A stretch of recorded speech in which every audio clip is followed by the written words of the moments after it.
Hello students, welcome to Science Club. আজ আমরা পড়বো developmental biology. Okay, so let's enter into the details. Chapter name হচ্ছে developmental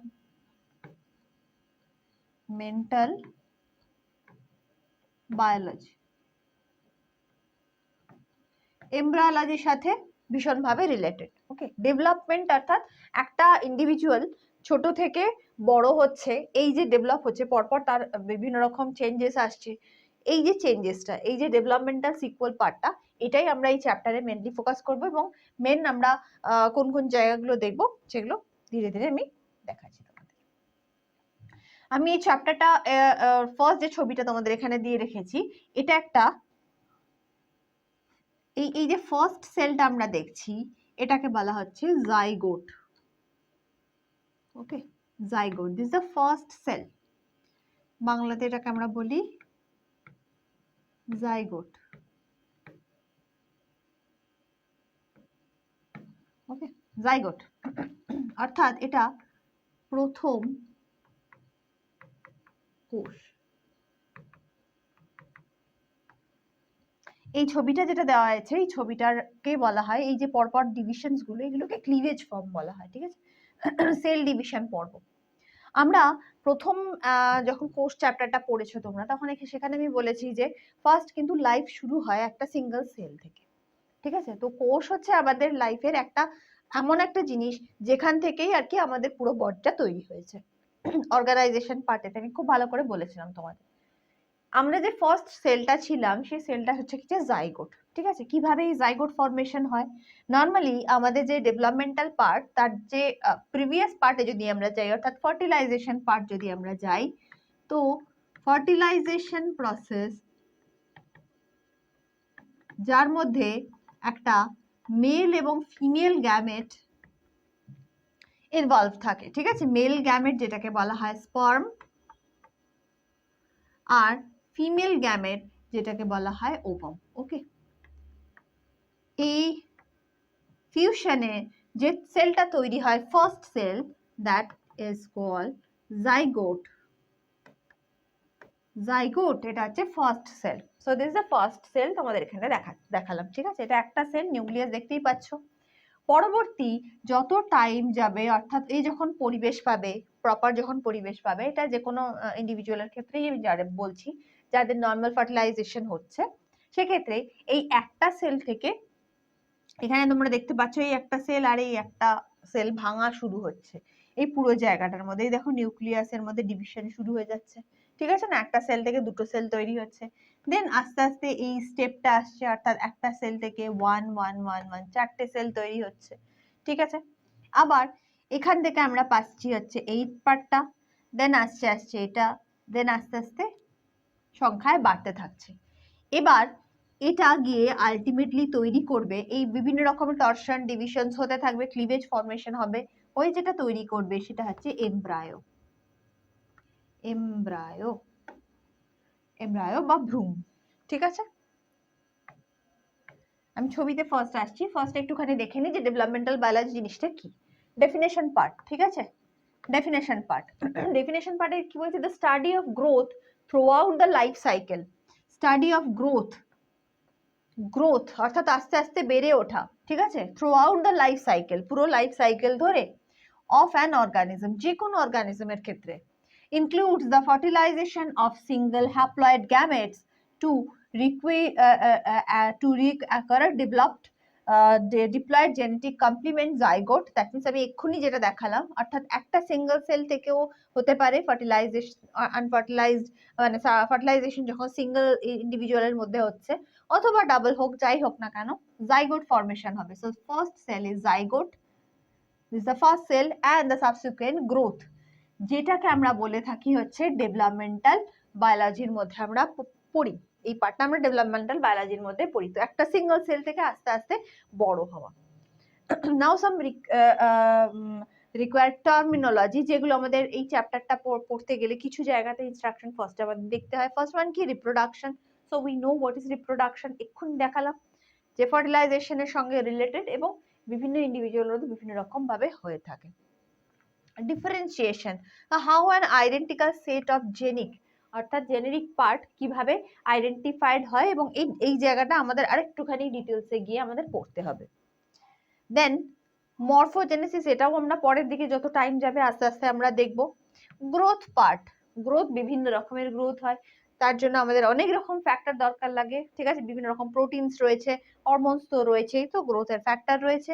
regeneration, environmental evolution, environmental integration and evolution. So this are the terms যেগুলো আমরা time to time পাবো, time to time পড়বো, ঠিক আছে। নেক্সট আমরা দেখি যে এমব্রায়োলজি কি। তাহলে এমব্রায়ো কি জিনিস তোমরা জানলে, এমব্রায়ো থেকে এবারে আমরা এমব্রায়োলজি পার্টটা পড়বো। তো যে পার্টেতে, অর্থাৎ সায়েন্সের যে পার্টেতে, যেখানটাতে আমরা এমব্রায়ো সম্পর্কে ডিটেলসে পড়ি, ডিটেলসে স্টাডি করা হয়, that's call embryology. So this is the definition part, এই জায়গাটা পড়বে। Embryology is the study of embryo development, ঠিক আছে। তো সিম্পলি একটা এমব্রায়োর যে বৃদ্ধি, সেটা যে শাখায় আমরা পড়ে থাকি তাকেই বলা হয় এমব্রায়োলজি। এবং এমব্রায়োলজির সাথে প্রচুর ধরনের রেফারেন্ট পার্ট থাকে, সেলুলার পার্ট থাকে, আমাদের সেল সিগন্যালিং, সেলুলার পার্ট, সে সমস্তগুলো পড়তে হয়, যেগুলো আমরা অলরেডি পড়েছি কিছু অংশ। Embryology is an important research area to know about the impact of mutation and the progression of genetic disorders. এটা একটু খটোমটো তাম তোমাদের কাছে, মানে কি বলছে যে এমব্রায়োলজি একটা ইম্পর্টেন্ট জায়গা, যেটাতে আমরা মিউটেশন পার্টও দেখি এবং আমরা জেনেটিক ডিসঅর্ডারস গুলো সম্পর্কেও পড়ে থাকি, ঠিক আছে। মিউটেশন কাকে বলে এবং জেনেটিক ডিসঅর্ডারস কাকে বলে? জেনেটিক ডিসঅর্ডারস গুলো মোটামুটি তোমাদের একটু আইডিয়া রয়েছে, কারণ যখন জিনগত কোনো সমস্যা থাকে, মানে ধরো আমাদের তো এক্স এক্স এক্স ওয়াই হলে মেল হয় এবং এক্স এক্স হলে ফিমেল হয়। অনেক সময়তে এই সেপারেশনের সময়তে যখন এই সেক্স তৈরি হয়, সেই সময়তে এই দুটো এক্সের জায়গাতে হয়তো আর একটা এক্স চলে এলো, অথবা এখানে ওয়াই এর একটা পার্ট ভাঙা অংশে এলো। তো this are the very common, not very common, but এগুলোকে ক্রোমোসোমাল প্রবলেম বলা হয়। তো এগুলো জেনেটিক ডিসঅর্ডারস তৈরি করে। এছাড়াও আদার্স অনেক রকমের ডিসঅর্ডারস রয়েছে। Mutation means, mutation is sudden change. Mutation কাকে বলছে? মিউটেশন হচ্ছে sudden change, changes at genetic level. মানে কি? সাডেন চেঞ্জেস, হঠাৎ করে একটা চেঞ্জ হয় অ্যাট জেনেটিক লেভেল, মানে জিনগত ব্যাপারেতে হঠাৎ করে একটা চেঞ্জ। জিনের যখন হঠাৎ করে একটা চেঞ্জ হয়ে থাকে, সাডেন একটা চেঞ্জ হয়, তখন সেখানে মিউটেশন তৈরি করে। মিউটেশন ভালোর জন্য হতে পারে, খারাপের জন্য হতে পারে, ঠিক আছে। হয়তো ধরো সাডেন আমাদের যে ডিএনএ রয়েছে, এই ডিএনএ এর মধ্যে হঠাৎ করে এরকম জায়গাতে কোনো একটা চেঞ্জেস চলে এলো, কোনো একটা কারণে, সেখানে রে পড়লো, ইউভি রে পড়তে পারে, পলিউশন হতে পারে, কোনো কেমিক্যালস হতে পারে, কোনো ইনজুরি হতে পারে, তো যে কোনো কারণে হতে পারে, চেঞ্জেস হতে পারে। সেই যদি চেঞ্জটা হয়, সেটাকে মিউটেশন বলা হয়।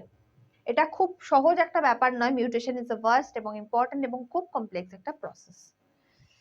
নেক্সট আমরা পরের পার্টে চলে আসি। What is embryogenesis? Embryogenesis, Genesis কথাটার মানে হচ্ছে কি যে উৎপন্ন বা উৎপত্তি, তৈরি হওয়া বলতে পারো, জেনেসিস বলা হয়, ঠিক আছে। Embryogenesis is the process by which an embryo develops into a fetus. এবার দেখো, আমি এই টার্মটা, ফিটাস টার্মটাও তোমাদের কাছে নতুন। এখান থেকে আমরা কি বলছি তাহলে? এমব্রায়োজেনেসিস কাকে বলছে? ফার্স্ট একটা কোষ ছিল, ঠিক আছে, এখান থেকে কোষ বিভাজন হলো, অনেক কোষ তৈরি হলো, বহু কোষ। প্রসেস কি ছিল? কোষ বিভাজন, ঠিক আছে, দিয়ে ক্লিভেজ থ্রু তৈরি হলো এমব্রায়ো, এমব্রায়ো বা ভ্রূণ, ঠিক আছে, তৈরি হলো। এবং এই ভ্রূণ আস্তে আস্তে বিভিন্ন রকম ভাবে শেপ নিতে থাকে, পাল্টাতে থাকে, দিয়ে তৈরি হয় ফিটাস। ফিটাস, ফিটাস তৈরি করবে। এই ফিটাস আস্তে আস্তে তৈরি হয়ে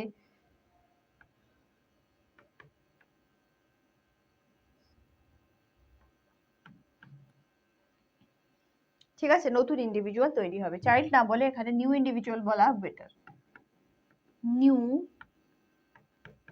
ইন্ডিভিজুয়াল, ওকে, নিউ ইন্ডিভিজুয়াল তৈরি করবে। এই হচ্ছে এমব্রায়োজেনেসিস। নেক্সট আমরা আসছি হিউম্যান ডেভেলপমেন্টটা সম্পর্কে একটুখানি দেখে নিই। হিউম্যান ডেভেলপমেন্ট কি বলছে, it's a highly precious and complex process. প্রথমেই বলা আছে এটা ভীষণ একটা কমপ্লেক্স প্রসেস, যার সাথে সেল ডিভিশনের একটা বড় সম্পর্ক রয়েছে। আমি এক্ষুনি বললাম cell division, cell migration, growth, differentiation, apoptosis, এরকম কিছু কমপ্লেক্স টার্মিনোলজি এদের সাথে অ্যাটাচ রয়েছে। তাহলে হিউম্যান ডেভেলপমেন্ট সেম ওয়েতে যেটা আমরা দেখলাম, ফার্স্ট জাইগোট তৈরি হচ্ছে, জাইগোট তৈরি হচ্ছে, জাইগোট থেকে তৈরি হচ্ছে এমব্রায়ো, এমব্রায়ো তৈরি হচ্ছে, দেন এটা ট্রান্সফার হচ্ছে foetus, then after a proper time, যেখানে প্রপার টাইম যখন আসছে তখন চাইল্ড বার্থ হয়। That means new individual.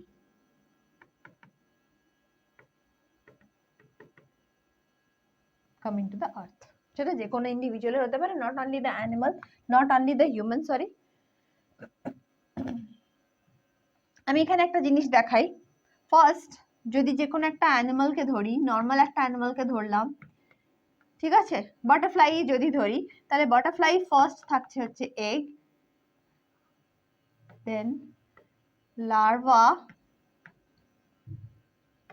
Then pupa, then adult, তাই না? এটা তো আমরা জানি। যদি এখানে পরপর স্টেপগুলো আমরা দেখি, সেম ভাবে কিন্তু এদের ডেভেলপমেন্টাল একটার পর একটা স্টেজ থাকে, এবং সেখানটাতে তার যে দরকারি জিনিসপত্রগুলো, তার জন্য প্রয়োজনীয় হরমোন এবং এনভায়রনমেন্ট সবটাই ডিফারেন্ট হয়, বাট প্রসেস কিন্তু সেম, ঠিক আছে, প্রসেস সেম থাকে। এটা হচ্ছে আমরা অ্যানিমাল, নর্মাল অ্যানিমালের ক্ষেত্রে দেখলাম, কিন্তু এদের তো এমব্রায়ো ফর্মেশন হচ্ছে না, এক্ষেত্রে এমব্রায়ো তৈরি হয় না, এগ থেকে লার্ভা তৈরি হচ্ছে। যে সমস্ত অ্যানিমাল গুলো ফার্টিলাইজেশন অর্থাৎ প্রপার ফার্টিলাইজেশনের থ্রু, ক্লিভেজ ফর্মেশনের থ্রু, জাইগোট ফর্মেশনের থ্রু যাচ্ছে, সেক্ষেত্রে আমরা এমব্রায়োটা পাই, যেটা আমরা এমব্রায়োজেনেসিস বলছি। এখানে তোমাদের একটা ছবি দেখাই, এই হচ্ছে নর্মাল ছবি। যদি আমরা দেখি তাহলে এখানে ফার্টিলাইজেশন কমপ্লিট হচ্ছে, that means this the sperm part and this the ovum part. Fertilisation হচ্ছে, ফার্টিলাইজেশন হয়ে তৈরি হচ্ছে কি যে জাইগোট, জাইগোট ক্লিভেজের থ্রু বিভিন্ন রকম প্রসেসে যাচ্ছে, গ্যাস্ট্রুলেশন, আর আরো অনেক রকম স্টেপ থাকে, অত স্টেপ এক্ষুনি তোমাদের দরকার নেই, বাট গিয়ে আলটিমেটলি দেখো লার্ভাল স্টেজ আসছে, ঠিক আছে, লার্ভাল স্টেজ থেকে যেটা আমরা ব্যাঙাচি বলে থাকি ম্যাচিউরিটি আসছে, এবং এই ম্যাচিউর ইন্ডিভিজুয়াল আবার গ্যামেট তৈরি করছে। So this is a cyclic way, cycle এটা একটা, তাই না? এটা একটা সাইক্লিক ওয়েতে চলতে থাকে। তো developmental biology it's a cyclic process, যেখানে একটা ইন্ডিভিজুয়াল থেকে আর একটা জেনারেশন তৈরি হয়েছে থ্রু আ প্রপার গ্রোথ বা প্রপার ওয়ে, ঠিক আছে। তো আমরা এখানে আজকে ডেভেলপমেন্টাল বায়োলজিটা কমপ্লিট করলাম, ডেভেলপমেন্টাল বায়োলজি পড়লাম, পরের দিনকে আরো কিছু অংশ পড়বো, পরের চ্যাপ্টার পড়বো। So till then keep learning.